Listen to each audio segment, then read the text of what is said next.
Boa noite. Estamos aqui com o médium Herculano Quintanilha, que concordou em incorporar diversos espíritos que nos responderão acerca da relação homem-palavra. Herculano, você já está pronto para poder começarmos o questionamento? Boa noite, William Bonner. Boa noite, alunos da Universidade Católica. E estamos prontos, podemos começar com as perguntas. Certo. E quem será o nosso primeiro entrevistado?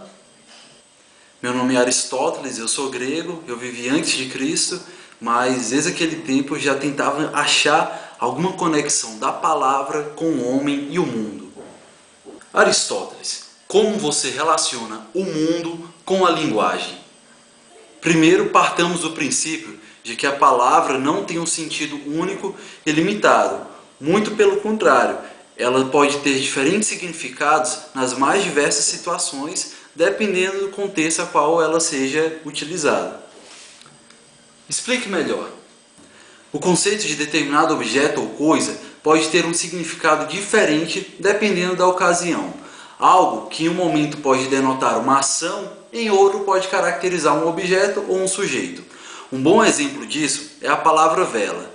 Em determinados casos, ela pode ser simplesmente uma cera que contém um pavio e que, quando aceso, ele nos dá uma iluminação. Em outro caso, ela também pode significar uma situação, caso de muitos forever alones que existe por aí, solteiros, sozinhos, tristes e infelizes. Isso depende do seu contexto. Kant. Aristóteles diz que a palavra tem diversos significados. Como você explica isso? Nós temos primeiro que saber de onde vem a palavra, ou melhor, a linguagem. O surgimento da comunicação entre os homens se deu pela necessidade de entender e nos fazer entendido e assim podermos compartilharmos entre nós as impressões que temos acerca do mundo à nossa volta. Então é possível dizer que essas experiências descrevem o mundo ou que o mundo só é perceptível através da experimentação? Longe disso, William. Há várias formas pelas quais a linguagem pode ser construída e nem sempre elas são oriundas das mesmas experiências. Podemos perceber esse fato quando nós olhamos para o passado. Na história, os egípcios desenvolviam os primeiros tratamentos medicinais a partir das experiências de mundo que eles tinham. Em uma outra época, em locais diferentes, os romanos também iniciavam seus tratamentos médicos e partiam dali os seus princípios sobre a medicina do mundo. Note que eles conseguiram chegar a conceitos iguais, no caso a medicina, a partir de diferentes experiências que eles tinham devido a diferentes momentos em que eles viveram. Mas o contrário também pode acontecer. As pessoas podem ter experiências similares e tirarem conceitos ou significâncias para esse fato de uma forma diferente. E como se dá esse processo de construção do conhecimento? Ou melhor dizer, como nós podemos falar o que é verdade ou o que não é? O que meu amigo Kant queria dizer é que a verdade expressa por palavras, ela não é absoluta e às vezes pode nem mesmo ser verdade para alguns.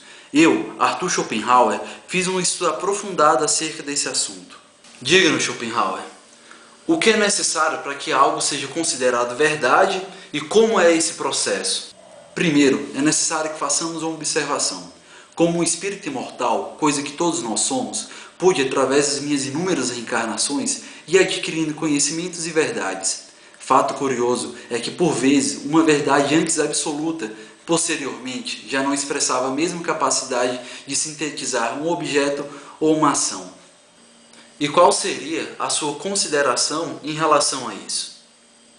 Posso enfaticamente dizer que a verdade só é absoluta quando a própria humanidade caminhar em direção à lei geral do universo, que é imutável.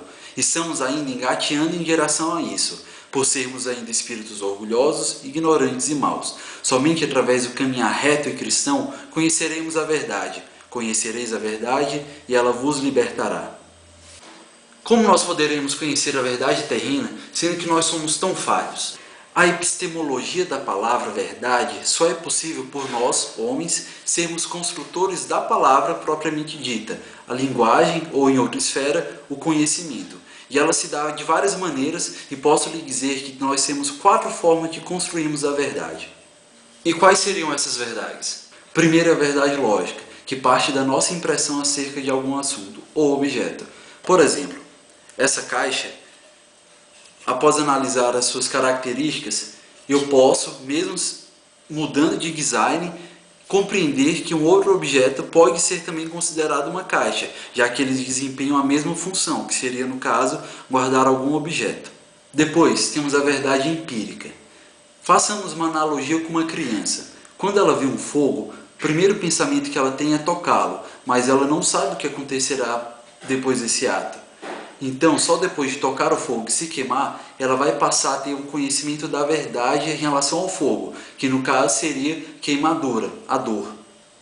Após essa, temos a verdade transcendental, que vai além da nossa intuição e cai em 3 dimensões: o tempo, o espaço e a causalidade. Em relação ao tempo, posso afirmar com certeza absoluta que a minha unha, por exemplo, vai crescer no futuro próximo, mesmo que eu ainda não viva esse futuro. Em relação à dimensão do espaço, pode ser feita uma correlação entre as linhas paralelas, onde eu afirmo que elas jamais irão se tocar, mesmo que eu não conheça todo o seu comprimento. A terceira dimensão, a da causalidade, diz que tudo tem uma causa. É a famosa lei da ação e reação, ou cientificamente falando, a primeira lei da termodinâmica. E também podemos citar a frase de Lavoisier que diz: na natureza nada se cria, nada se perde, tudo se transforma. Por fim, temos a verdade metalógica, é a verdade da metafísica, da moral do homem. É a famosa luta do bem contra o mal, se considerarmos que o mal e o bem existem dentro de todos nós. Essa verdade encaixa-se no que considerei antes, que o homem deve caminhar para o bem para poder extirpar as suas falhas passadas, se considerarmos que temos muitas vidas. Realmente, Schopenhauer, sua explicação de verdade não poderia ser mais esclarecedora. Agradecemos aos instrutores espirituais e ao nosso amigo Herculano Quintanilha pela predisposição de bom grado de servir como instrumento mediador para essas comunicações. Temos também em sala de aula o aluno Rafael Lira. Ele tem algumas considerações importantes a fazer sobre a importância da palavra para os homens. Rafael, explique para os seus colegas de classe o ponto de ligação que você faz entre a palavra e os conceitos filosóficos aqui apresentados. Obrigado e boa noite a todos.